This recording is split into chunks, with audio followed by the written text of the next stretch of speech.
appelé ce que j'appelle l'opération Covid-19, participe clairement de ce changement de société à moyen terme, en fait. Enfin, là, à court terme, mais en fait à moyen et long terme. Pour arriver à plus d'intégration globaliste, il faut un ennemi invisible. Et au niveau des États, c'est la même chose, et notamment en France, face à la déréliction, à la déconstruction de l'État, il faut un ennemi invisible. Jusqu'à présent, c'était l'ennemi islamiste, invisible et qu'on laisse en même temps se développer sur le territoire. Et maintenant, c'est un ennemi encore plus proche, encore plus intime, c'est une maladie qui peut toucher à tout moment, frapper à tout moment. Nous sommes dans un état de sidération. Bon, on le voit en France, avec l'emprisonnement de Rissen, avec l'exil de certaines figures comme Soral. On le voit là récemment en Grèce, le procès délirant d'Aube Dorée. Donc voilà, maintenant on est dans une forme d'impasse.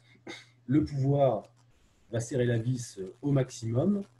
Au niveau on va dire métapolitique, au niveau global, pour accélérer ce reset économique. Merci donc de nous recevoir chez vous pour parler de ce que vous deviez dire à la réunion que Civitas avait organisée, qui n'a pas pu avoir lieu. Dans le champ que j'étudie plus particulièrement, c'est-à-dire celui des milliardaires mondialistes, des milliardaires à velléité métapolitique, comme je l'appelle dans mon livre, dont George Soros est l'un des meilleurs représentants, mais maintenant tout le monde voit clairement qu'ils sont toute une série dans cet ordre-là. On peut voir que la fortune de ces milliardaires a explosé durant la crise sanitaire et plus particulièrement durant le confinement, quand les gens étaient coincés chez eux et ont eu d'autant plus recours à tout le secteur d'Internet et au secteur technologique qui est le cœur de la richesse de ces milliardaires représentant vraiment d'une nouvelle forme de capitalisme transnational. Comme le disait le journal britannique Le Guardian, la concentration des richesses est aujourd'hui aussi élevée qu'en 1905. Les super riches dans le monde détiennent ainsi la plus grande concentration de richesses depuis l'âge d'or des États-Unis à l'aube du XXe siècle. Donc je cite le Guardian, lorsque des familles telles que les Carnegie, les Rockefeller et les Vanderbilt contrôlaient de vastes fortunes. Des familles comme les Rockefeller sont toujours parmi ces milliardaires. Alors on va voir des gens comme le fameux patron d'Amazon, Jeff Bezos, qui a augmenté sa fortune de 74 milliards de dollars cette année. Le fondateur de Tesla, Elon Musk, qui lui a passé de 76 à 103 milliards de dollars. Au passage, il est intéressant de voir que Musk avait taclé Gates à plusieurs reprises, déjà au moment du confinement et ensuite maintenant en disant qu'il ne fera pas vacciner sa propre famille. C'est intéressant de voir que même chez ces gens-là, il peut y avoir, mais c'est un petit peu une figure à part là-dessus, dans ce milieu des milliardaires. Ce qui est intéressant, c'est de voir qu'en mai 2009, s'était réuni à New York un groupe restreint de milliardaires, parmi lesquels les plus influents au niveau de ce qu'on appelle le philanthrocapitalisme, c'est-à-dire l'utilisation de la philanthropie à des fins capitalistes, mais aussi à des fins politiques. Donc ces milliardaires se sont réunis afin de débattre des problèmes de la planète, de manière générale, comme on dit maintenant, de la planète. Donc, et parmi ceux-ci, on retrouvait Bill Gates, George Soros, Warren Buffett, David Rockefeller, Ted Turner et Oprah Winfrey. Il était aussi présent d'autres personnalités moins connues du grand public francophone, comme le couple d'affairistes Ellie et Edith Brown. Cette réunion, qui avait été organisée par David Rockefeller, Bill Gates et Warren Buffett, voulait être une réponse, là je cite à nouveau un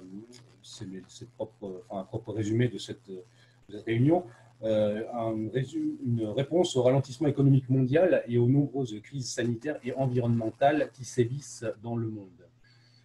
Euh, un des spécialistes américains de ces milieux adeptes du philanthrocapitalisme expliquait que c'était une réunion sans précédent, la première fois qu'un groupe de donateurs d'un tel niveau de richesse se réunissait à huis clos dans ce qui apparaît par essence comme un club de milliardaires. Ce club, autodénommé modestement The Good Club, le club du bien, voilà, réunissait des investisseurs donateurs qui cumulaient à l'époque déjà plusieurs centaines de milliards de dollars. De quoi exercer une influence à l'échelle encore inédite pour des acteurs non gouvernementaux, sachant que chacun de ces milliardaires est impliqué dans le, donc, comme je vous ai dit, le philanthrocapitalisme, que moi j'appelle plutôt le philanthroglobalisme, hein, vu que ce n'est plus tellement du capitalisme au sens traditionnel, vu que mais plutôt une forme de planification globale de l'économie aux mains de quelques-uns. Ces personnages se sont entre autres réunis pour discuter évidemment des questions habituelles qui intéressent ces gens-là, et parmi lesquels les problèmes de santé mondiaux, l'écologie, la crise économique mondiale, puisqu'on était en 2009, après la crise de 2008, et aussi la surpopulation, bizarrement, et les maladies. Donc on voit les liens étroits entre tous ces gens. Et en fait, si on regarde bien, moi dans mon domaine, j'ai étudié dans mon livre Soros et la société ouverte, précisément le cas de Soros et son influence, mais en fait, on peut faire le même travail, et je suis en train de le faire pour des études qui paraîtront prochainement, sur Buffett, sur Rockefeller, sur Gates, sur un peu tous ces personnages.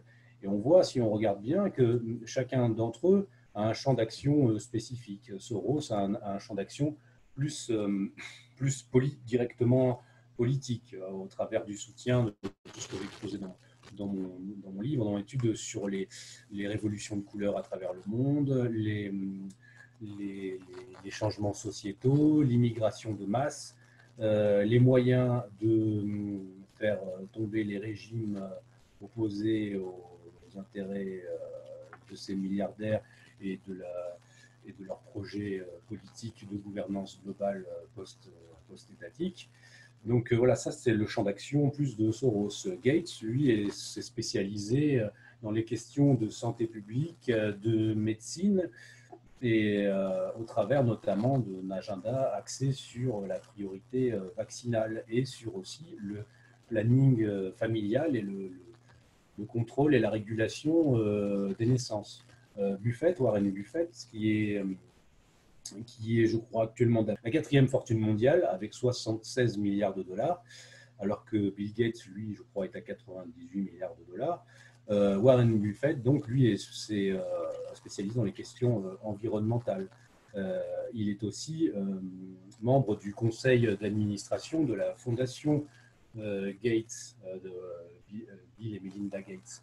Il a, dans ce cadre-là, il s'est engagé à verser progressivement 83% de sa fortune à la fondation Gates. Et il a déjà fait un don conséquent au moment du lancement de la fondation sous sa forme actuelle, au début des années, vers 2006, je crois.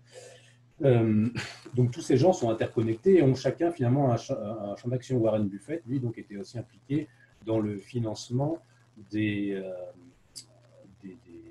groupes et des ONG qui soutiennent des groupes tels que Extinction Rebellion, par exemple, sur les questions de l'écologie radicale et de l'écologie entendue sous une forme globaliste.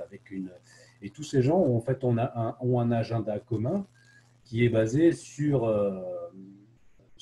cette idée de réchauffement climatique et sur l'idée d'un monde, en fait, d'une société humaine qui serait, ça c'est ce que dit Gates, notamment dans une conférence bien connue, un monde qui serait à l'échelle, à l'horizon 2050, à zéro émission de carbone. Et pour arriver à ce but-là, forcément, il faut faire muter la société de manière radicale. Et ça ne peut pas se faire du jour au lendemain, donc ça se fait par étapes. Il est évident que ce qu'on assiste actuellement, ce qu'on peut appeler, ce que j'appelle l'opération Covid-19, participe clairement de ce changement de société à moyen terme, en fait. Enfin, là, à court terme, mais en fait à moyen et long terme, si on se projette jusqu'à 2050, comme ils le font. Ils suivent un agenda qui est clairement exprimé dans notamment les buts, l'agenda 2030 de l'ONU, les buts à atteindre, les buts qui sont préconisés pour les sociétés. On a vu que pendant le confinement, on voit des choses apparaître. Comment dire, quand on est localement à un endroit, on voit des transformations, mais si on se projette à une échelle un peu plus vaste, on voit que ces transformations arrivent un peu partout. Par exemple, au moment du confinement, dans des grandes villes, on a vu des politiques similaires être appliquées. On a vu fleurir étrangement tout un tas de modifications dans la topographie de certaines grandes villes. Au même moment, l'apparition de plus en plus de pistes cyclables, de choses comme ça, ont été faites, par exemple, pendant le confinement. C'est logique puisque ça suit la modification, la transformation qui est prévue par l'agenda 2030 de l'ONU et à long terme jusqu'à cet objectif de zéro émission de carbone en 2050, de transformation des villes et de passage de l'automobile à d'autres types de transport. Et après, c'est aux gens de se débrouiller et aux familles nombreuses de rester hors des centres urbains qui seront, après la grande transformation, qui seront réservés à une élite monoïde et avec peu d'enfants. Donc Gates, c'est plus les questions de santé, mais aussi d'agriculture, puisque l'agriculture de masse, d'agriculture au travers des OGM, puisqu'il est investi dans de grandes sociétés qui investissent dans les recherches sur l'OGM, donc vaccination, OGM, donc tout ce qui est, d'une certaine manière, tout ce qui est un petit peu anti-naturel. Alors on pourrait se demander qu'est-ce qui motive ces recherches-là au lieu de la simple appât du gain ou de l'extension, on va dire, de leur richesse. On se référera là encore à la conférence qu'avait donnée Bill Gates. Et dans cette conférence, il expliquait notamment que, voilà, à cet horizon 2050, on veut arriver à zéro émission de carbone. Il faisait l'équation suivante. Donc là, je cite Bill Gates. Vous avez une chose, le CO2, que vous voulez réduire à zéro et qui va être basé sur le nombre de personnes, les services que chaque personne utilise en moyenne, l'énergie en moyenne pour chaque service, et le CO2 émis par unité d'énergie. Donc, examinons chacun de ces éléments. Et là, il parle de la population. Il dit la population. Donc, le monde compte aujourd'hui 6,8 milliards d'habitants. Et si ce chiffre devait passer, ce chiffre devrait passer à 9 milliards. Donc là, il parle en 2010, je crois. Si nous faisons, et c'est là que sa citation est intéressante, si nous faisons un excellent travail sur de nouveaux vaccins, des soins de santé et des services de santé reproductive, ça désigne dans le langage de ces gens-là ou même des institutions internationales le planning familial et le contrôle des naissances, nous pourrions peut-être réduire ce chiffre de 10 ou 15%, c'est-à-dire la croissance de la population, la réduire de 10 à 15%. Certains ont entendu comme réduire la population de 10 à 15%. Là, c'est ambigu. Lui, il dit qu'il voulait dire la croissance démographique de 10 à 15%. Bon, en tout cas, ce qui est clair, c'est que ces gens-là lient l'écologie, ou en tout cas leur vision de l'écologie, leur monde, le monde auquel ils veulent parvenir, à la réduction de population et au travers, là il le dit clairement, au travers de l'utilisation de nouveaux vaccins et des services de santé reproductive, donc de ce qui est accessible en termes de planning familial pour les femmes. Bill Gates a aussi récemment dit son objectif ouvert de pouvoir vacciner l'ensemble de l'humanité contre le coronavirus, ce qui paraît fou, mais qui en fait, lui, il a budgétisé ça à quelque chose comme, je crois, 40 milliards de dollars pour arriver à vacciner 60% de la population mondiale. Bon, ce sont des objectifs, il va falloir s'y tenir, parce qu'après, il y a aussi du nationalisme économique en termes de vaccins, et tout le monde ne va pas forcément opter pour le vaccin Gates. Mais vu que sa fondation est le second financier de l'OMS et que l'OMS est chargé de planifier ces choses-là, et vu que maintenant, avec le retrait de la plupart des budgets de l'OMS des États-Unis, si ce retrait a bien lieu en juillet prochain, il sera de fait le premier financier de l'OMS. Donc il aura encore plus de marge de manœuvre. Mais il n'est pas le financier que de l'OMS, mais aussi de tout un tas de partenaires de l'OMS et d'acteurs non gouvernementaux et institutionnels en matière de santé mondiale, santé globale. Voilà. Et un autre aspect, évidemment, donc on parle beaucoup maintenant du fameux Great Reset, c'est le grand reset économique qui devrait être le programme du prochain forum de Davos, mais c'est en fait très logique parce que finalement, ce qui se passe avec toute la séquence en cours, c'est là encore, on nous pousse vers l'économie, vers ce nouveau type de capitalisme. Donc le reset économique, c'est finalement le passage d'un paléocapitalisme à un néocapitalisme basé sur la numérisation, digitalisation totale, le télétravail, la robotisation, peut-être un salaire universel, si ces gens-là daignent vouloir que tout le monde ne meure pas de faim.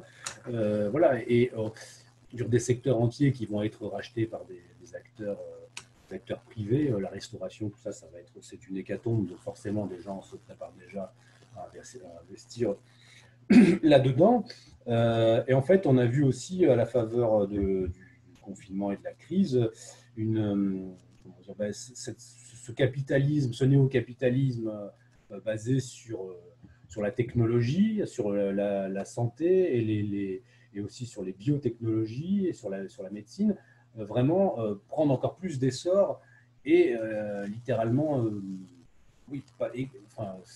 écraser le paléocapitalisme qui est lui basé plutôt sur l'immobilier, les services financiers et le divertissement, voilà, le capitalisme un peu à l'ancienne, finalement, ou en tout cas celui qui a prévalu jusqu'à notre époque, et dont Trump et ses soutiens sont des représentants, alors que finalement le camp en face, le camp des globalistes, est clairement sont des représentants de ce plus pur néo-capitalisme qui en ce moment engrange des milliards grâce à la crise ou à l'opération Covid-19. Donc en gros, et c'est ce qui explique, j'avais déjà fait un entretien avec vous cet été au sujet des Black Lives Matter, en montrant l'investissement justement de ces mêmes milliardaires globalistes et ces mêmes ONG financées par ces gens-là, investis dans le financement de l'opération Black Lives Matter, dont Soros lui-même. Très clairement, là, on voit l'affrontement actuel, il est là. Je pense aussi que cette séquence Covid-19 n'a pas été lancée cette année pour rien. L'an dernier, on a eu des simulations, on a déjà eu d'autres simulations, mais la fameuse simulation lancée par la Fondation Gates, Event 201, je crois que ça s'appelait.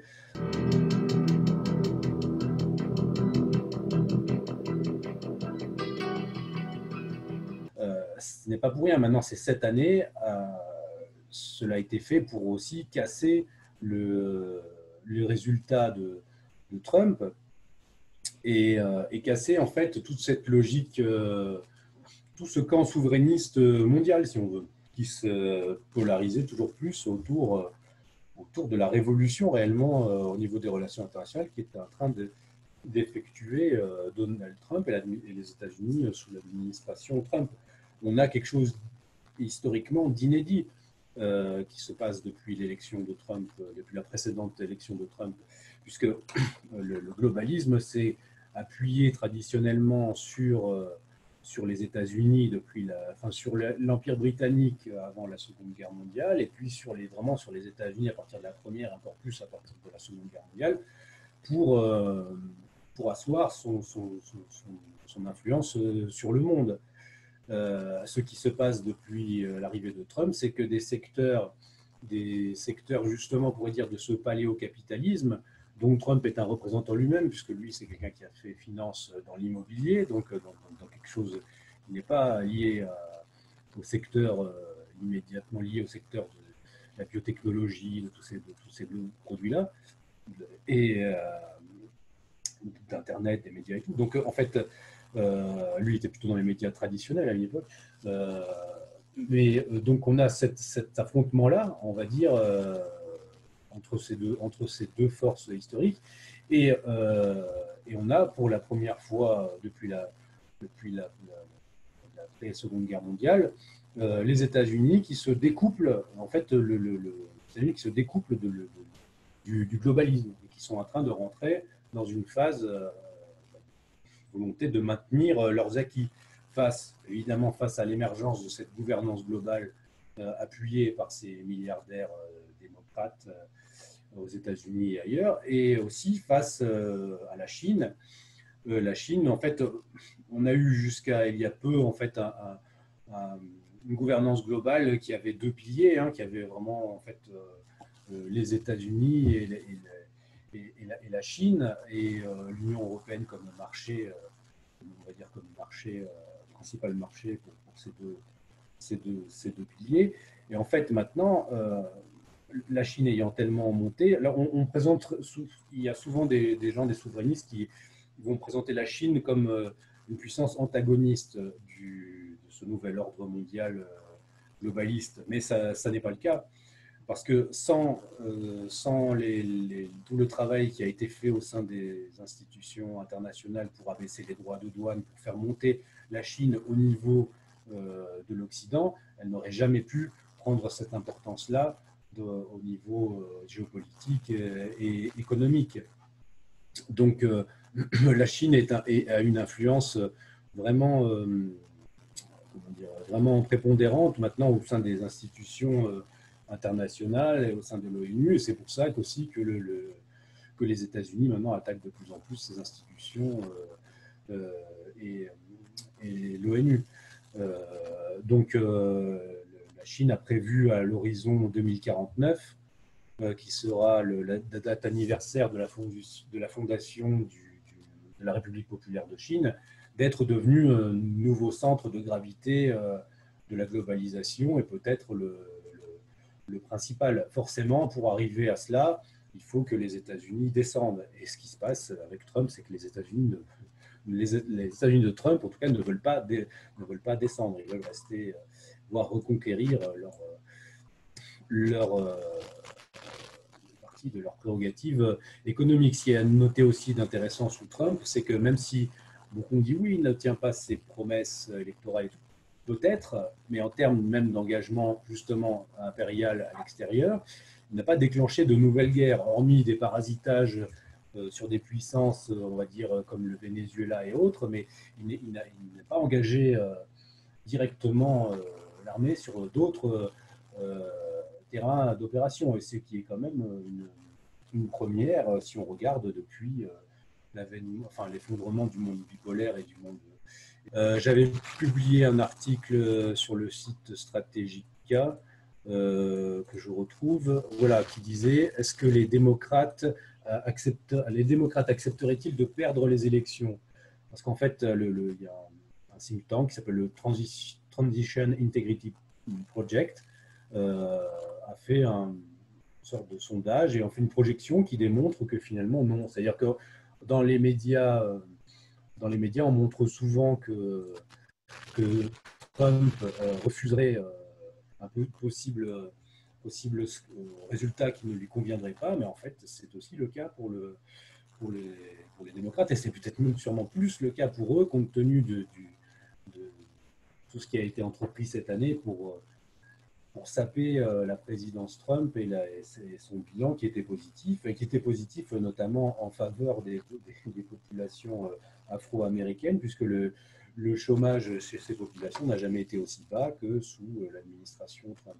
Donc, ce qui peut arriver comme scénario, c'est effectivement qu'un des deux camps n'accepte pas le résultat et qu'en fait, on se retrouve dans une situation bloquée qui peut en fait réembraser à nouveau et redéclencher une nouvelle phase de cette forme de guerre civile larvée et ouverte par endroits, et vers peut-être même des formes de sécession. Et ça aussi, c'est peut-être ce qu'ont prévu les mondialistes, hein, puisque eux sont pour la destruction des États-nations et le remplacement des États-nations par des entités plus petites et plus aisément malléables par les multinationales. Donc ça peut très bien aller dans leur sens, le fait d'une partition des États-Unis. On avait déjà eu, je crois, suite à la première élection de Trump, je crois que c'était la Californie qui avait soumis l'idée de peut-être demander l'indépendance. Donc, on peut aller vers des scénarios de ce type-là, vu que la gouvernance globale se développe sur ce scénario, on pourrait dire, un peu de guerre civile planétaire.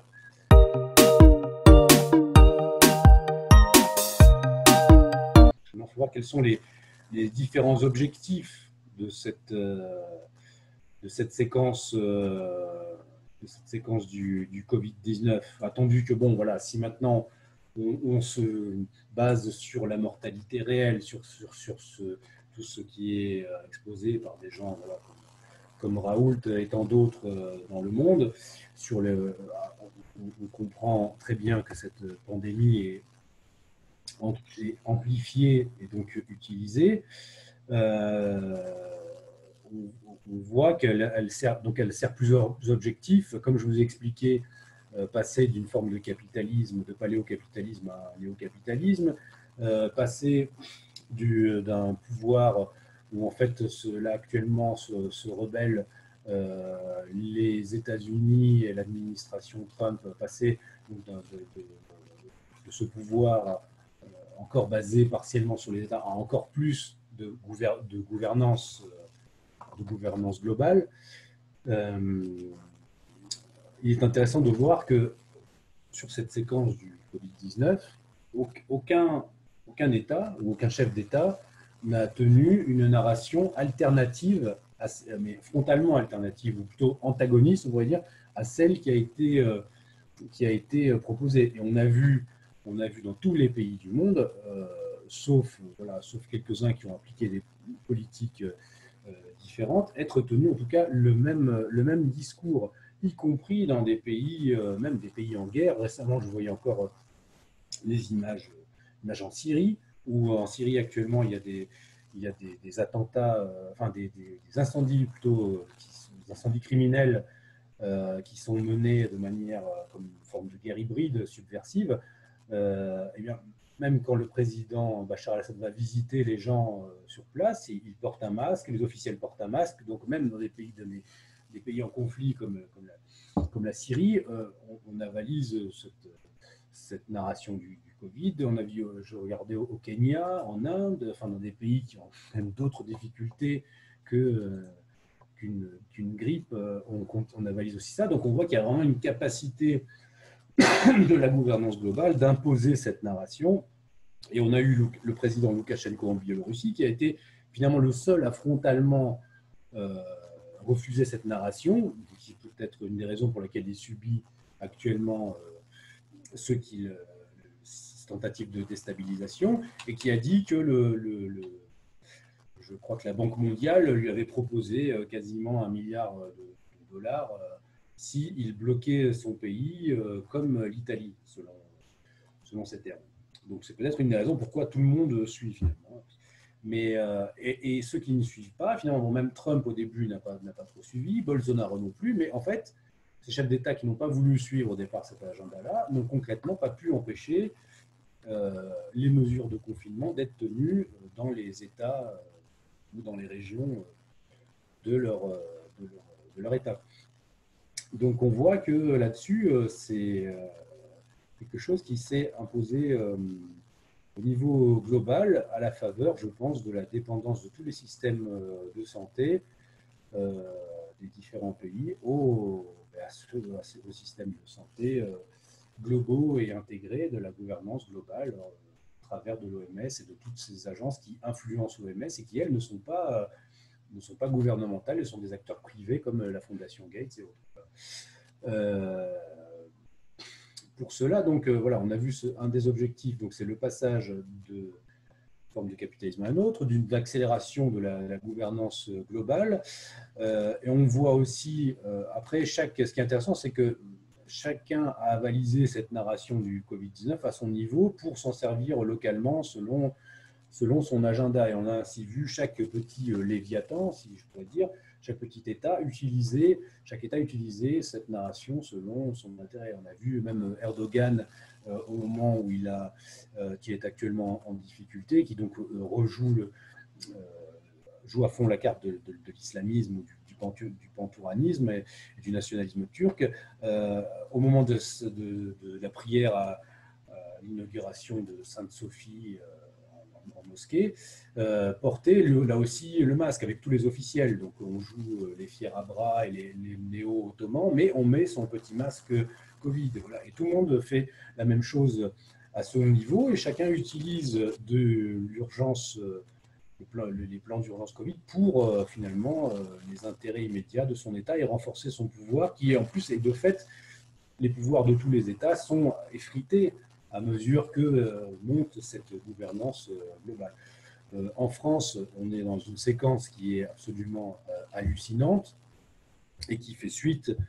En fait, si on regarde bien, on est dans un état d'exception permanent depuis les attentats de 2015 et on subit une suite d'opérations psychopolitiques, que j'appelle des opérations psychopolitiques de masse, depuis les attentats de 2015, Charlie, voilà, et depuis Macron, qui s'est quand même fait élire sur une forme de coup d'État judiciaro-politique par l'éviction de Fillon, et que ce n'est même plus caché, c'est ouvertement dit par certains magistrats. Bon, c'est le coup d'État permanent, en fait. Et cela rappelle ce que disait Carl Schmitt sur la fin de la République de Weimar, et qui, pour se maintenir, voilà, en tant qu'un régime libéral déliquescent, qui devenait autoritaire et qui, afin de freiner sa chute et contrer ses adversaires, gouvernait à coups de décret et par l'état d'urgence permanent.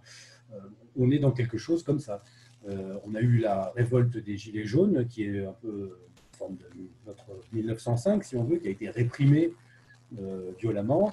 Pendant la révolte des Gilets jaunes, on a vu une séquence hallucinante qui était l'incendie de Notre-Dame, qui a contribué à faire, à détourner les regards de la révolte et à catalyser, on va dire, à redonner une forme de pouvoir à Macron, une forme de pouvoir parce que quand l'État, c'est ça qui se passe, quand l'État se délite, il y a deux réflexes. Il y a ceux qui veulent finalement, qui se réfugient et qui s'éloignent de l'État, et puis il y a ceux qui au contraire vont s'en rapprocher par peur de l'inconnu.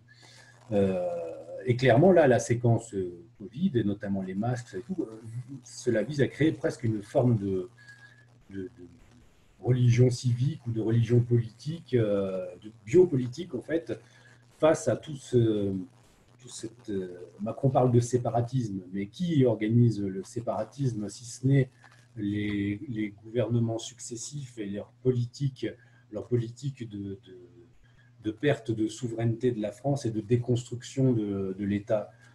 Ces politiques qui durent maintenant depuis plusieurs décennies et qui amènent de fait un séparatisme, on pourrait dire, intégral, où à la fin, l'État va se disloquer. Donc, face à cela, face à cette tendance-là, il faut mettre un masque justement à la population pour créer une espèce de semblant d'unité face à un ennemi invisible. C'est le cas au niveau global, au niveau de la gouvernance globale. Pour arriver à plus d'intégration globaliste, il faut un ennemi invisible. Et au niveau des États, c'est la même chose, et notamment en France, face à la déréliction, à la déconstruction de l'État, il faut un ennemi invisible. Jusqu'à présent, c'était l'ennemi islamiste, invisible, et qu'on laisse en même temps se développer sur le territoire. Et maintenant, c'est un ennemi encore plus proche, encore plus intime, c'est une maladie qui peut toucher à tout moment, frapper à tout moment. Voilà. Donc maintenant, et on est arrivé donc cette crise, et donc maintenant aussi l'occasion de réprimer tous les opposants au projet au projet globaliste à travers l'Europe et dans le monde à la faveur de l'état d'urgence sanitaire quand les gens ont le regard tourné ailleurs ou sont occupés à autre chose ou sont dans un état de sidération. Bon, on le voit en France avec l'emprisonnement de Rissen, avec l'exil de certaines figures comme Soral. On le voit là récemment en Grèce, le procès délirant d'Aube Dorée. Quoi qu'on pense de ce mouvement, les peines sont assez hallucinantes, compte tenu de la forme de guerre civile qui avait lieu en Grèce et l'autodéfense qu'avait dû organiser ce parti face aux antifascistes armés. Mais bon, voilà, donc c'est à la faveur de Covid-19, tout le monde passe à la trappe et ça ne fait que commencer. Et on voit même, on peut même distinguer finalement au travers de cette crise, le paysage politique qui nous sera proposé prochainement, c'est un petit peu comme aux États-Unis, soit le tout mondialisme, soit une forme de nationalisme, mais qui sera débarrassé de ces éléments problématiques ou on pourrait dire non alignés. Voilà. C'est un petit peu ce qui se passe. On emprisonne Rissen et on fait monter Zemmour et Golnadel. Voilà, c'est un peu ça.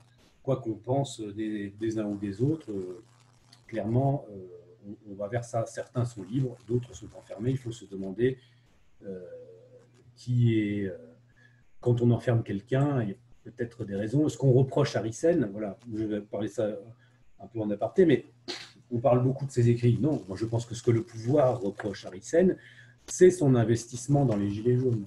C'est que Rissen, avec quelques-uns, a essayé de donner une armature politique aux Gilets jaunes au moment de leur incandescence maximale et au moment où ils posaient problème réellement au pouvoir. Il y a eu une séquence très courte qui était décembre 2018, quand l'embrasement des Gilets jaunes a commencé. Et c'est là que des gens comme Rissen se sont mis dans le mouvement, malheureusement évidemment sans les moyens nécessaires et sans la préparation nécessaire, mais pour aiguillonner le mouvement vers la bonne stratégie, qui n'était pas de s'éparpiller et puis de demander des choses au pouvoir. Il y a eu une séquence où clairement on aurait pu faire tomber le régime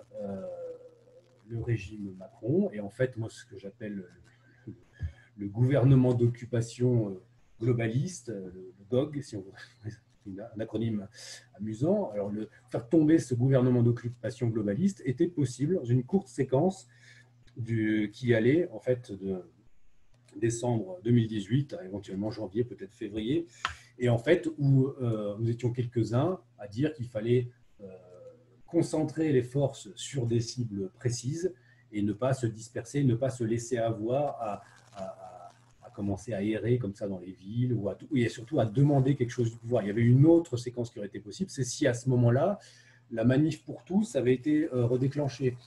Là aussi, avec quelques-uns, nous avions dit aux gens de la manif pour tous que c'était le moment de relancer des mouvements de protestation, parce que de toute façon, Macron ferait la PMA, GPA, tout ça. Donc, on irait vers ça. Donc, il faut le faire maintenant, parce que là, le pouvoir, s'il avait été d'un côté, il a vu les gilets jaunes, et de l'autre côté, les familles, le pouvoir aurait été réellement ébranlé.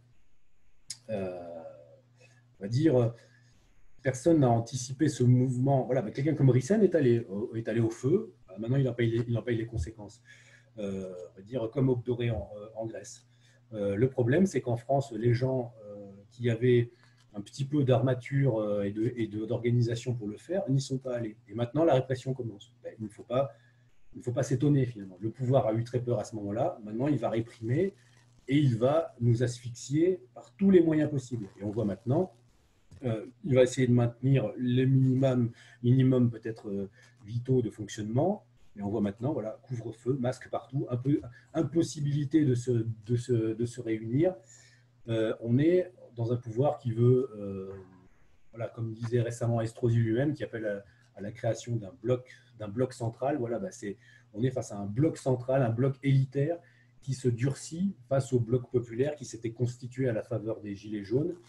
gilets jaunes qui ont été détournés par tout l'entrisme que j'ai déjà expliqué dans des conférences des réseaux trotskistes et des réseaux appuyés justement par Soros et ces gens-là, pour pourrir le mouvement, le détourner. Et donc, d'un côté, on a écarté, on a empêché le rapprochement des nationalistes avec les gilets jaunes, et de l'autre côté, on a favorisé la prise en main des leaders d'opinion gilets jaunes par l'extrême gauche radicale et les vieilles centrales habituelles du trotskisme français. Donc voilà, maintenant on est dans une forme d'impasse. Le pouvoir va serrer la vis au maximum. Au niveau, on va dire, métapolitique, au niveau global, pour accélérer ce reset économique et ce passage d'un monde à l'autre, et au niveau local, au niveau national, pour réprimer les opposants et dessiner un nouveau paysage politique qui sera donc très simple, comme je disais, voilà, qui y aura d'un côté les globalistes pur jus et en face des souverainistes débarrassés de tout ce qui peut être un peu trop gênant ou un peu trop réellement populaire, hein, finalement. Tout ce travail est synthétisé régulièrement sur le site que je co-anime avec d'autres, comme Youssef Indy et d'autres, qui s'appelle Strategica. Voilà, et là, on fait régulièrement des articles et des dossiers. Là, justement, je prépare un dossier qui va un peu synthétiser tout ce que je vous ai dit sur l'affrontement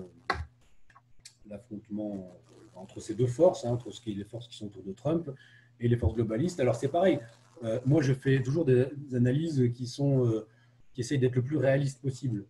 Trump, ce n'est pas la panacée du tout. Si on regarde les financiers qui sont derrière Trump, on a des gens qui ne sont pas,